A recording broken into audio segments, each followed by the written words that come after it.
Hello दोस्तों, EMK पाठशाला में आपका स्वागत है।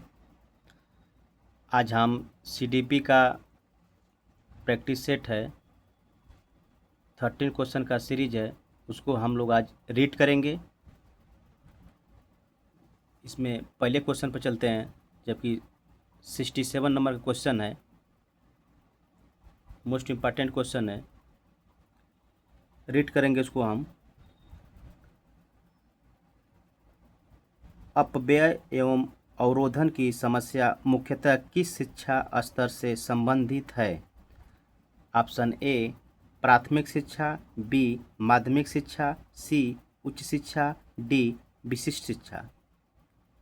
चारों ऑप्शन में से ऑप्शन ए सही होगा, प्राथमिक शिक्षा। इस क्वेश्चन का विस्तृत भी हम देखते हुए चलेंगे। इसका विस्तृत देखिए, इसका ऑप्शन ए सही है।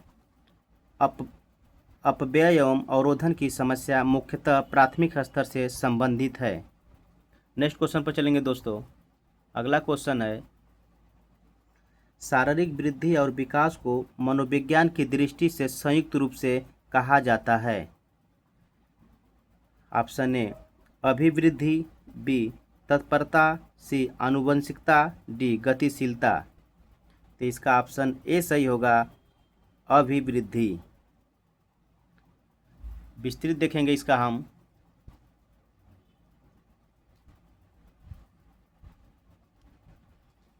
अभिवृद्धि से आशय शरीर तथा शारीरिक अंगों में भार तथा आकार की दृष्टि से वृद्धि होना है, अर्थात ऐसे वृद्धि जिसका मापन संभव हो। अभिवृद्धि एवं निश्चित समय सीमा के अंतर्गत होती है। विकास वर्तुलाकार होता है। नेक्स्ट क्वेश्चन पर चलेंगे। अगला प्रश्न,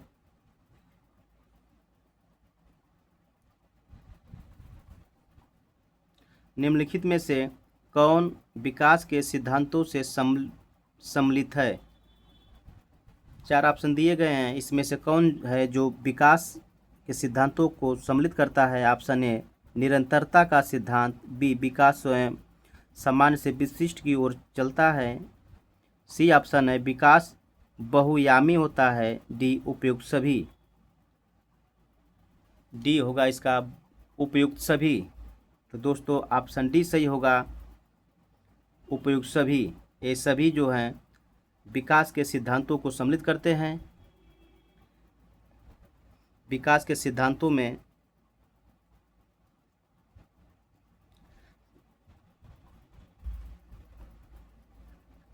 सात पहलू होते हैं इसके, उसको सात पहलुओं को हम विस्तार से देखेंगे।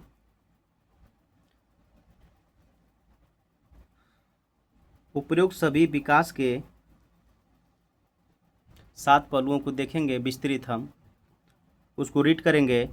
उपयुक्त सभी विकास के सिद्धांत में सम्मिलित विकास की गति यद्यपि व्यक्तिगत भिन्नता, वंशानुगत क्रम एवं वातावरण पर निर्भर करती है, परंतु कुछ ऐसे सर्वमानक सिद्धांत हैं जो विकास से हर क्षेत्र पर लागू होते हैं। पहला निरंतरता का सिद्धांत, दूसरा विकास समान से विशिष्ट की ओर चलता है, विकास जो समान से विशिष्ट की ओर चलता है। तीसरा विकास बहुयामी होता है। चौथा परस्पर संबंध का सिद्धांत। पांचवा विकास बहुत ही लचीला होता है।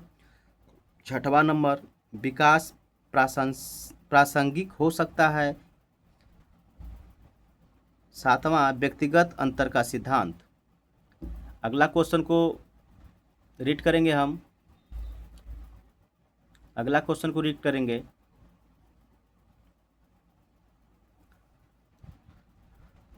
संवेदी प्रेरक अथवा अवस्था बच्चे के विकास की कौन सी अवस्था है? जो संवेदी प्रेरक है वो बच्चों की कौन सी अवस्था होती है? ऑप्शन ए प्रथम, बी द्वितीय, सी तृतीय, डी चतुर्थ। तो ऑप्शन नंबर ए सही होगा दोस्तों। इसमें प्रथम अवस्था होती है, उसे हम संवेदी प्रेरक अवस्था कहते हैं। इसका विस्तृत देखेंगे हम।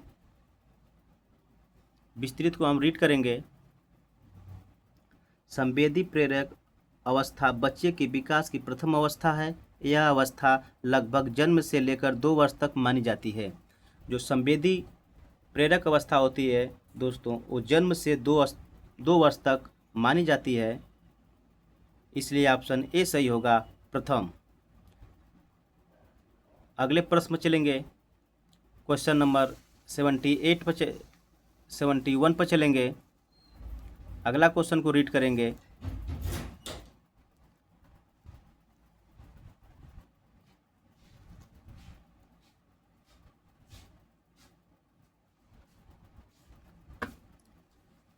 अगला क्वेश्चन को रीड करेंगे हम।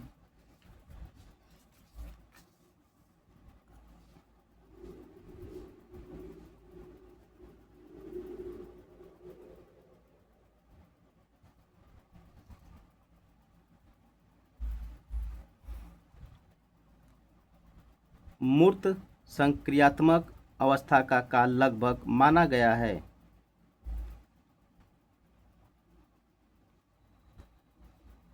ऑप्शन ए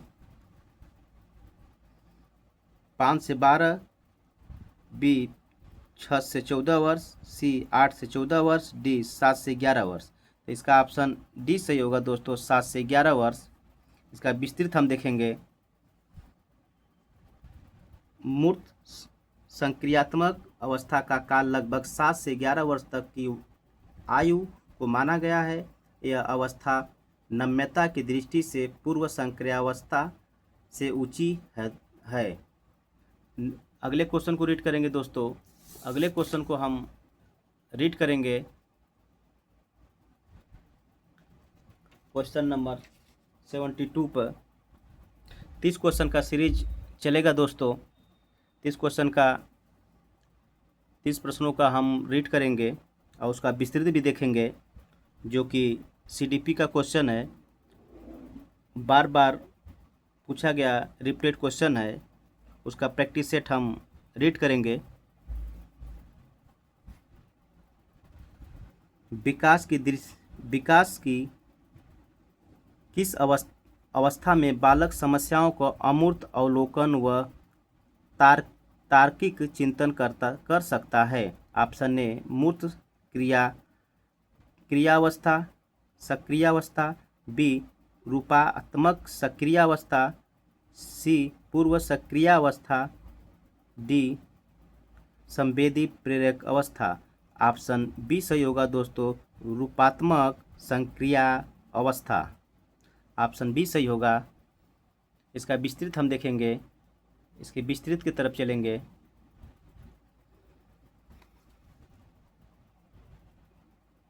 रूपात्मक क्रियावस्था में बच्चा समस्याओं को अमूर्त रूप से अवलोकन कर सकता है। यह तार्किक चिंतन की वैधता को आकारिक या सांकेतिक संरचना के रूप में बिना किसी विषय वस्तु की उपस्थिति के सिद्ध कर सकता है अथवा पहचान सकता है। अगले प्रश्न पर चलेंगे। अगले प्रश्न को हम रीड करेंगे। शैशवावस्था से लेकर वृद्धावस्था तक के विकास का क्रमिक अध्ययन किस विधि में किया जाता है। ऑप्शन ए प्रयोगात्मक विधि, बी विकासात्मक विधि, सी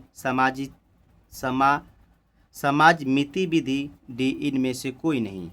ऑप्शन बी सही होगा दोस्तों, विकासात्मक विधि। इसका विस्तृत हम रीड करेंगे। विस्तृत को रीड करेंगे।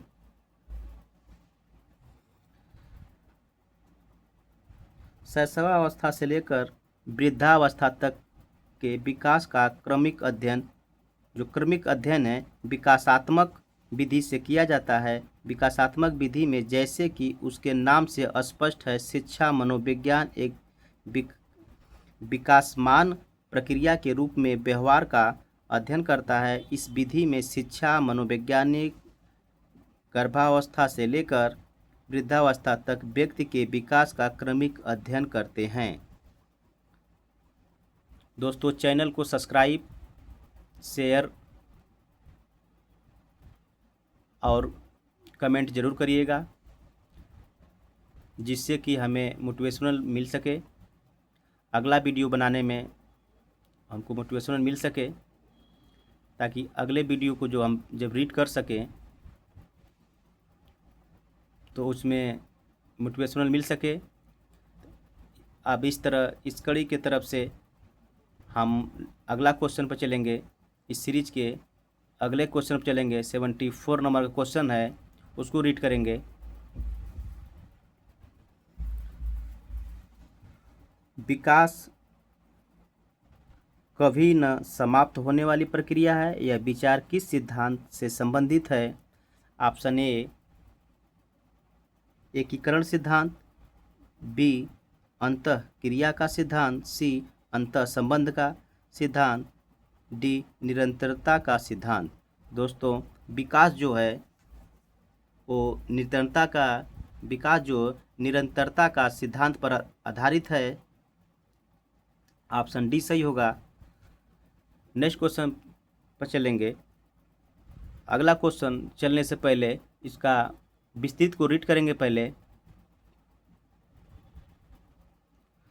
उपर्युक्त कथन निरंतरता के सिद्धांत से संबंधित है। विकास की प्रक्रिया निरंतर चलने वाली प्रक्रिया है। यह जन्म से लेकर मृत्यु तक चलती रहती है। यह सामान्य से विशेष की ओर बढ़ता है। यह विकास अनियमित रूप से नहीं होता, बल्कि क्रमबद्ध धीरे धीरे व निश्चित समय पर होता है। नेक्स्ट क्वेश्चन पर चलेंगे। नेक्स्ट क्वेश्चन को रीड करेंगे। 75 नंबर क्वेश्चन है दोस्तों, खिलौनों की आयु कहा जाता है। खिलौने की आयु किस अवस्था को कहा जाता है? ऑप्शन ए पूर्व बाल्यावस्था, बी उत्तर बाल्यावस्था। तो दोस्तों, इसमें जो खिलौने का आयु माना जाता है वो पूर्व बाल्यावस्था को माना जाता है। पूर्व बाल्यावस्था को माना जाता है और इसमें इसका ऑप्शन ए सही होगा। इसका विस्तृत देखेंगे। पूर्व बाल्यावस्था को खिलौना की आयु कहा जाता है। बाल्यावस्था 6 वर्ष से 12 वर्ष की प्रथम अवस्था, 6 से 9 वर्ष जिसे पूर्व बाल्यावस्था कहा जाता है। इसमें बालक के बौद्धिक विकास का वातावरण धीरे धीरे व्यापक होने लगता है। अगले क्वेश्चन पर चलेंगे। 6 से 10 की अवस्था में बालक रुचि लेना आरंभ कर देता है। ऑप्शन ए धर्म में, बी मानव शरीर में, सी यौन संबंध में, डी विद्यालय में। तो 6 से 10 तक की अवस्था में बालक विद्यालय जाने के लिए रुचि लेना प्रारंभ कर देता है। ऑप्शन डी सही होगा दोस्तों। इसका विस्तृत देखेंगे हम। इसका विस्तृत इस प्रकार है, किसी बालक की 6 से 10 वर्ष की अवस्था उसकी पूर्व अवस्था कहलाती है। इस अवस्था में बालक विद्यालय में रुचि लेने लगता है। नेक्स्ट क्वेश्चन पर चलेंगे। अगला प्रश्न है, अगला प्रश्न को हम रीड करेंगे। जन्म के किस मास तक बालक सुनी गई आवाज़ का अनुकरण करके उसे दोहराने लगता है? ए 5वें माह, बी 6ठे माह, सी 8वें माह, डी 7वें माह। तो इसका ऑप्शन बी सही होगा, 6ठे माह में। 6ठे माह में बालक उस आवाज़ को दोहराने लगता है। इसका विस्तृत देखेंगे दोस्तों। एससीडीपी का सीरीज चल रहा है, विस्तृत देखेंगे। विस्तृत को रीड करेंगे हम। जन्म के 6ठे मास तक शिशु सुनी गई आवाज़ की अनुसरण करके उसे दोहराने लगता है, अपना नाम समझने लगता है, वस्तुओं को पकड़कर मुंह में रखने का प्रयास करने लगता है। अगला क्वेश्चन को रीड करेंगे। किस वर्ष तक की अवस्था में बालक द्रुत गति से बोलने लगता है, वह अपने दैनिक कार्य स्वयं करने लगता है, वह सही ढंग से निरीक्षण एवं तार्किक चिंतन करने लगता है? Option A 8, B 10, C 11, D 12। तो दोस्तों 10 वर्ष तक इसमें 10 वर्ष 20 आंसर सही होगा। 10 वर्ष की अवस्था में बालक अपने दैनिक कार्यों को अपने सही ढंग से करने लगता है। इसका विस्तृत देखेंगे। 10 वर्ष की अवस्था में बालक द्रुत गति से बोलने लगता है, वह अपने दैनिक कार्य स्वयं करने लगता है, वह सही ढंग से निरीक्षण तथा तार्किक चिंतन करने लगता है। अगला प्रश्न चलेंगे। अगला प्रश्न को हम रीड करेंगे। बाल्यावस्था की मुख्य विशेषताओं में शामिल है। बाल्यावस्था की मुख्य विशेषताओं में शामिल है। ऑप्शन ए अधिगम की तीव्रता, बी अपेक्षाकृत स्थिर विकास प्रक्रिया, सी यथार्थवादी दृष्टिकोण का प्रादुर्भाव, डी उपयुक्त सभी। तो इसका ऑप्शन डी सही होगा दोस्तों, उपयुक्त सभी। नेक्स्ट क्वेश्चन, इसका विस्तृत देखेंगे हम। अधिगम की तीव्रता, अपेक्षाकृत स्थिर विकास प्रक्रिया तथा यथार्थवादी दृष्टिकोण का प्रादुर्भाव बाल्यावस्था की प्रमुख विशेषता है। नेक्स्ट क्वेश्चन पर चलेंगे दोस्तों। Question number 80।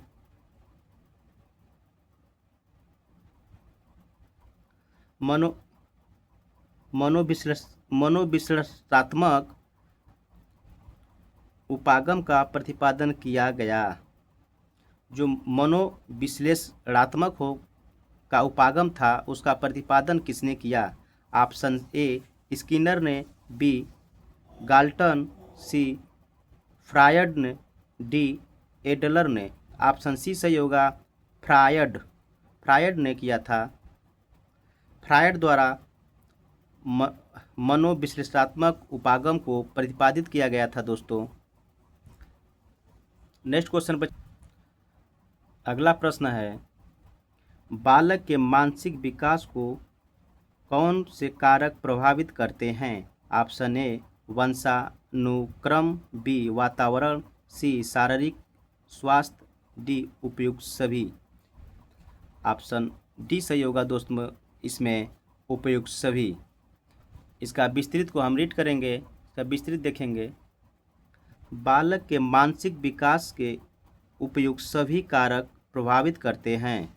विभिन्न अवस्थाओं में होने वाले मानसिक विकास को अनेक कारक प्रभावित करते हैं, जिसमें वंशानुक्रम, वातावरण, शारीरिक स्वास्थ्य, बालक की शिक्षा, विद्यालय, शिक्षक, समाज आदि शामिल हैं। अगला क्वेश्चन को रीड करेंगे। अगले प्रश्न में चलेंगे हम। जेरोम ब्रूनर ने संज्ञानात्मक विकास को कितने स्तरों में बांटा है? ऑप्शन ए 5 स्तर, बी 3 स्तर, सी 10 स्तर, डी 8 स्तर। तो जेरोम ब्रूनर ने संज्ञानात्मक विकास को 3 स्तरों में बांटा है। वो 3 स्तर, पहला स्तर है क्रियात्मक व्यवस्था होता है, दूसरा प्रतिबिंबात्मक व्यवस्था होता है, और तीसरा है संज्ञानात्मक अवस्था होता है। ये 3 अवस्था में वो विभाजित किया था। इसका विस्तृत देखेंगे हम। अमेरिकी मनोवैज्ञानिक जेरोम ब्रूनर ने संज्ञानात्मक विकास के नए सिद्धांत का प्रतिपादन किया। उनके अनुसार संज्ञानात्मक विकास को 3 स्तरों में बांटा जा सकता है। पहला क्रियात्मक अवस्था, दूसरा प्रतिबिंबात्मक अवस्था तथा तीसरा संकेतात्मक अवस्था। नेक्स्ट क्वेश्चन पर चलेंगे। अगला क्वेश्चन है। अगला क्वेश्चन को हम रीड करेंगे दोस्तों। ब्रूनर द्वारा प्रस्तुत संज्ञानात्मक विकास किस अवस्था में बालक हाथ पैर चलाना या साइकिल चलाना, किस वस्तु से पकड़ना, मोड़ना आदि करने का प्रयास करता है? ऑप्शन ए प्रतिबिंबात्मक अवस्था, बी संख्यात्मक अवस्था, सी क्रियात्मक अवस्था, डी उपयुक्त में से कोई नहीं। तो ऑप्शन सी सही होगा दोस्तों। ये सब क्रियाएं जो बालक होता है वो क्रियात्मक अवस्था में करने लगता है। ऑप्शन नंबर सी सही होगा। इसका विस्तृत हम देखेंगे, विस्तृत को रीड करेंगे।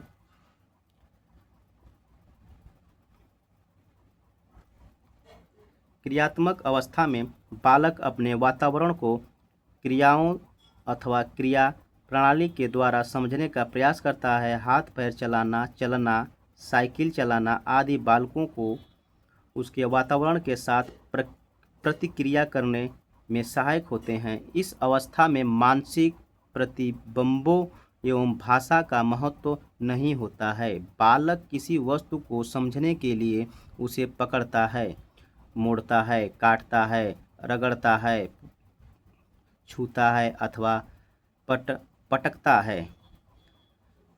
अगले प्रश्न में चलेंगे। सीरीज का अगला प्रश्न है जिसको हम रीड करेंगे दोस्तों। मनोवैज्ञानिक रास के अनुसार बाल्यावस्था की प्रमुख विशेषता है। मनोवैज्ञानिक रास के अनुसार बाल्यावस्था की प्रमुख विशेषता ऑप्शन ए शारीरिक और मानसिक स्थिरता है, बी जिज्ञासा की प्रबलता है, सी सामूहिक प्रवृत्ति की प्रबलता है, डी संवेगों पर नियंत्रण। ऑप्शन ए सही है दोस्तों, शारीरिक और मानसिक स्थिरता। रास ने शारीरिक और मानसिक स्थिरता को बाल्यावस्था की सबसे महत्वपूर्ण विशेषता माना है। रास जो था इस अवस्था शारीरिक और मानसिक स्थिरता को बाल्यावस्था के सबसे विशेष अवस्था माना है। इसका ऑप्शन ए सही होगा। विस्तृत देखेंगे इसको। रास ने शारीरिक एवं मानसिक स्थिरता को बाल्यावस्था की सबसे महत्वपूर्ण विशेषता माना है। नेक्स्ट क्वेश्चन पर चलेंगे दोस्तों। मानसिक योग्यताओं में निम्नलिखित कौन से तत्व शामिल हैं? ए रुचि, अवधान एवं भावुकता, बी स्मृति, तर्क, चिंतन एवं सृजनात्मकता। ऑप्शन बी सही होगा दोस्तों, स्मृति, तर्क, चिंतन एवं सृजनात्मकता। ऑप्शन बी सही होगा। मानसिक योग्यताओं में स्मृति, तर्क, चिंतन और सृजनात्मकता के तत्व सामाजिकता होते हैं। पुनः याद दिलाने की विधि थॉर्नडाइक ने विकसित की है।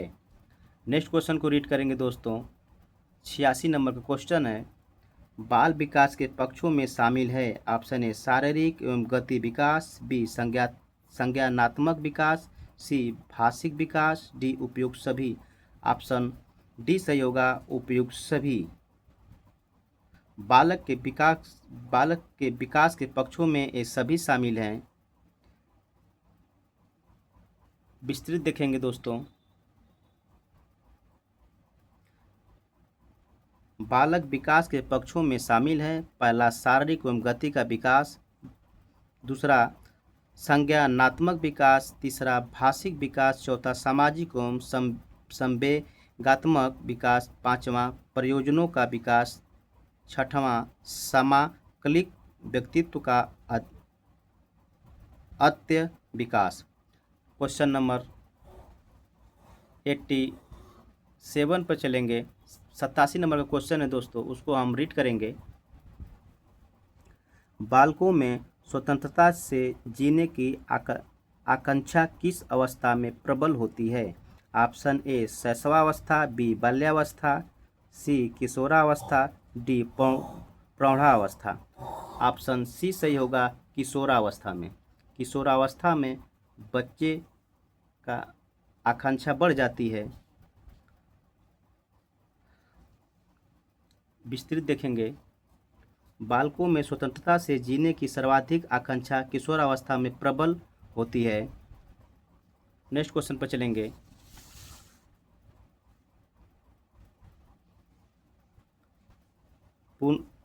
पुनर्बलन कितने प्रकार का होता है? Option A 2, B 4, C 8, D 11।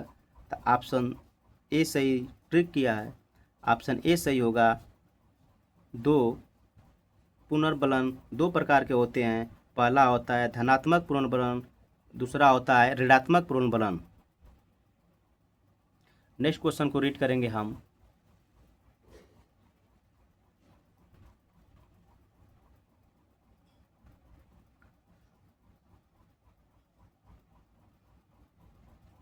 पुनर्भरण के मुख्य घटक कौन कौन हैं? ऑप्शन ए प्रोत्साहन या शाबाशी वाले कथनों का प्रयोग, बी छात्र प्रतिक्रिया का आदर, सी हाव भाव व अन्य शाब्दिक संकेतों का प्रयोग, डी उपयुक्त सभी।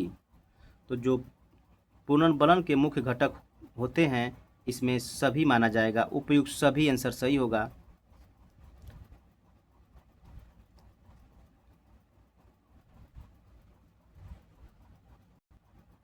अगले प्रश्न में चलेंगे दोस्तों। 90 नंबर का प्रश्न है, मानसिक योग्यता का सही क्रम है? ज्ञान, विश्लेषण, अंतर्बोध, संश्लेषण, अनुप्रयोग, मूल्यांकन। बी ज्ञान, बोध, अनुप्रयोग, विश्लेषण, संश्लेषण, मूल्यांकन। सी ज्ञान, बोध, विश्लेषण, संश्लेषण, अनुप्रयोग, मूल्यांकन। डी ज्ञान, विश्लेषण, संश्लेषण, बोध, अनुप्रयोग, मूल्यांकन। तो इसका ऑप्शन बी सही होगा दोस्तों। ज्ञान, बोध, अनुप्रयोग, विश्लेषण, संश्लेषण, तब मूल्यांकन होता है। ऑप्शन नंबर बी सही होगा। इसका हम विस्तृत देखेंगे।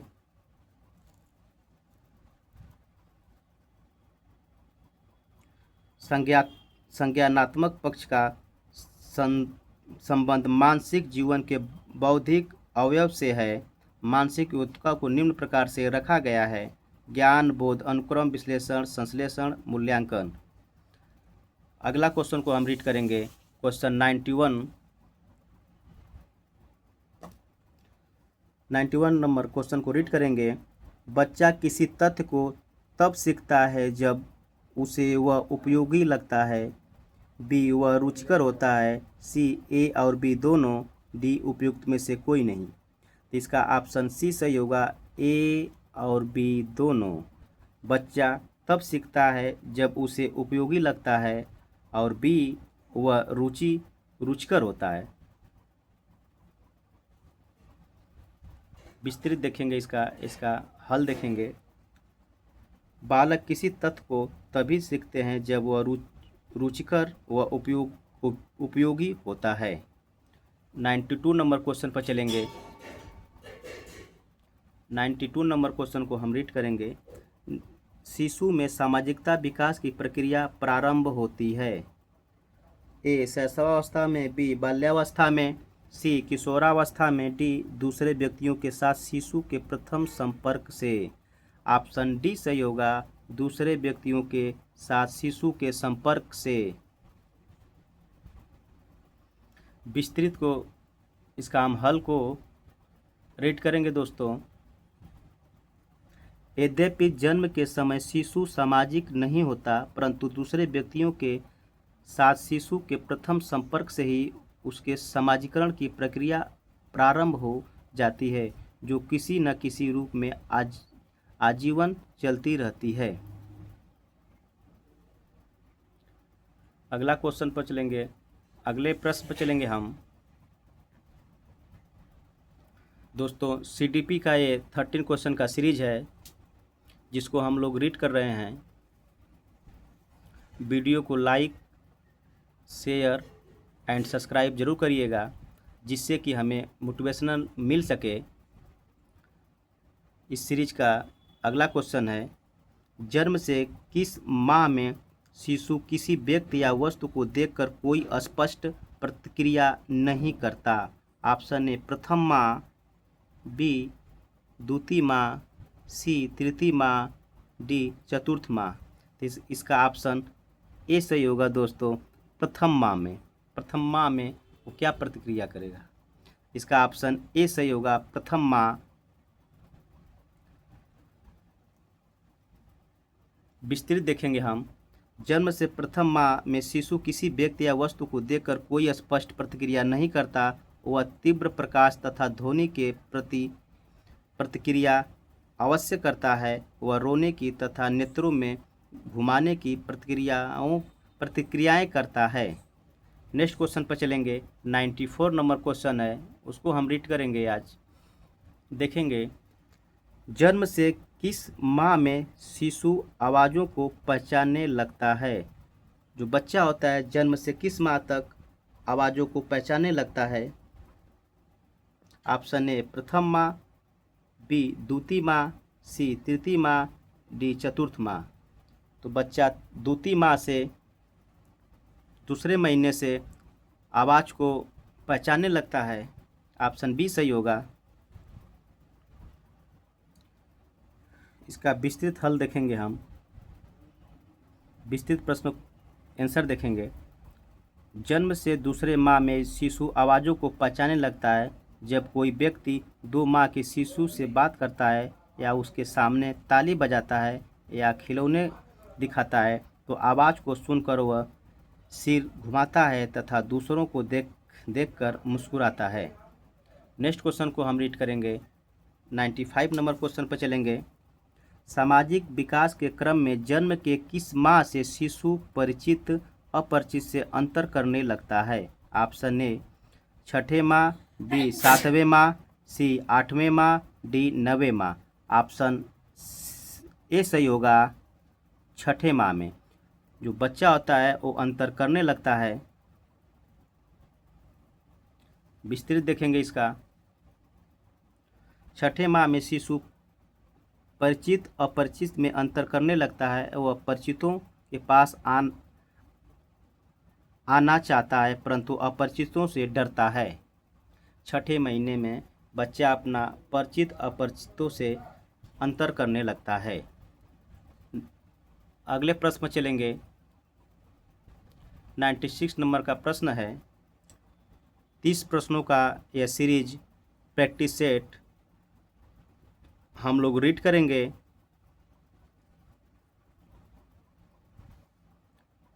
अगले प्रश्न में चलेंगे। सामाजिक विकास के क्रम में जन्म के विकास वर्ष से बालक पास पड़ोस के अन्य शिशु बालकों के साथ खेल द्वारा सामाजिक संबंध बनाना प्रारंभ कर देता है। ए प्रथम वर्ष, बी द्वितीय वर्ष, सी तृतीय वर्ष, डी चतुर्थ वर्ष। तो इसका ऑप्शन सी सही होगा, तृतीय वर्ष। नेक्स्ट इसका विस्तृत देखेंगे हम। बालक 3 वर्ष की आयु में पास पड़ोस के अन्य शिशु बालकों के साथ तरह तरह के खेल खेलने लगता है। खिलौनों के आदान प्रदान तथा विभिन्न कार्यों में परस्पर सहयोग के द्वारा वह अन्य बालकों से संपर्क बनाता है तथा उनसे सहयोग करके सामाजिक संबंध बनाता है।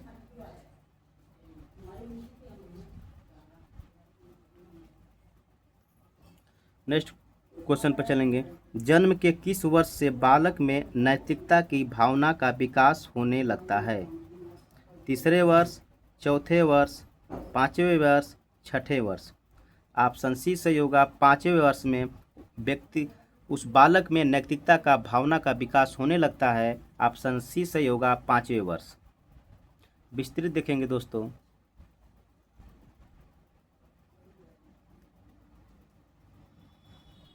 पाँचवें वर्ष में शिशु में नैतिकता भावना का विकास होने लगता है। वह जिस समूह का सदस्य होता है उसके द्वारा स्वीकृत प्रतिमानों व मानकों के अनुरूप अपने को बताने का प्रयास करता है। इस अवस्था में उनके सामाजिक व्यवहार में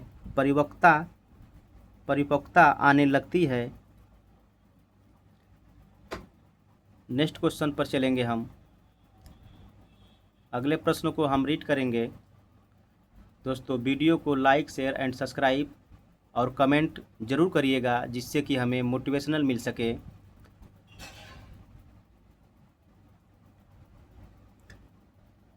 अगला प्रश्न है, इस अवस्था में बालकों का सामाजिक विकास सर्वाधिक तीव्र गति से होता है। ए शैशवावस्था, बी पूर्व बाल्यावस्था, सी बाल्यावस्था, डी उपयुक्त सभी। ऑप्शन सी सही होगा, बाल्यावस्था। बाल्यावस्था में सामाजिकरण की गति तीव्र हो जाती है। बालक ब्रह्म समाज के पक्ष संपर्क में आता है, जिसके फलस्वरूप उसका सामाजिक विकास तीव्र गति से होता है। इसलिए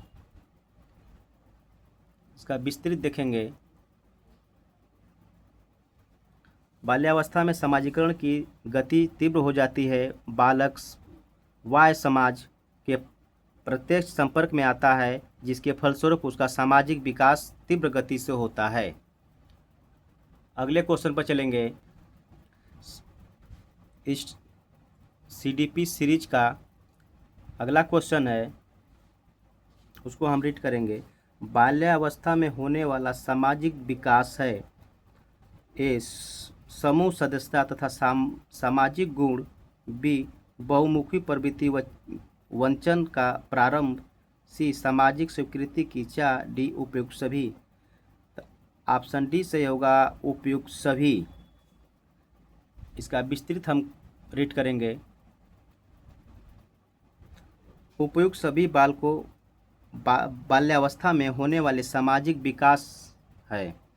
बाल्यावस्था में होने वाले सामाजिक विकास है। समूह सदस्यता तथा सामाजिक गुण, बहिमुखी प्रवृत्ति व वंचन का प्रभाव, सामाजिक स्वीकृति की चाह आदि है। सीरीज का नेक्स्ट क्वेश्चन पर चलेंगे, जो कि लास्ट क्वेश्चन है।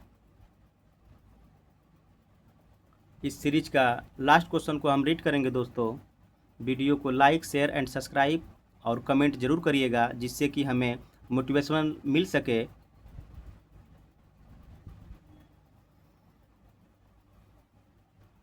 लास्ट क्वेश्चन है, किशोरावस्था में होने वाले सामाजिक विकास हैं।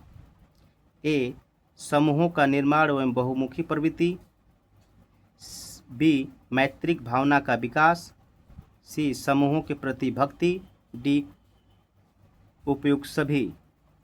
उपयुक्त सभी दोस्तों, इसमें उपयुक्त सभी होता है। जब किशोरावस्था में होने वाले सामाजिक विकास होते हैं, समूहों का निर्माण, बच्चा समूह का निर्माण करने लगता है, और मैत्री भावना का विकास, उसमें मित्रता की भावना ज़्यादा उत्पन्न हो जाती है, और समूहों के प्रति वह समूह में रहना पसंद करता है। इसलिए उपयुक्त सभी सही होगा। वीडियो को लाइक एंड शेयर और सब्सक्राइब जरूर करिएगा। दोस्तों, एक CDP का 13 क्वेश्चन का सीरीज इसी जगह हम लोग समाप्त करते हैं। धन्यवाद।